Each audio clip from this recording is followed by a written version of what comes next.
তুমি সারা জীবন পাপ করেছো।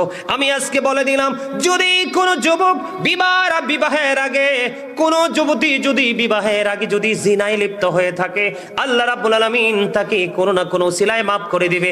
কিন্তু বিবাহের পরে যারা জিনা করবে রে, ও বন্ধু, তাদের কোনো ক্ষমা নাই, তাদের কোনো ক্ষমা নাই।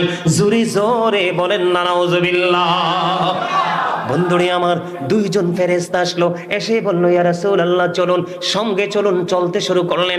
চলতে চলতে চলতে চলতে বন্ধু গেলেন, অনেকগুলো দৃশ্য দেখলেন। এর মধ্যে হঠাৎ করে নজর দিয়ে চাইয়া দেখলেন নবীজি আগুনের একটা চুলা দেখা যায়। এই চুলার মধ্যে নারী এবং পুরুষদেরকে উলঙ্গ দেখা যায়।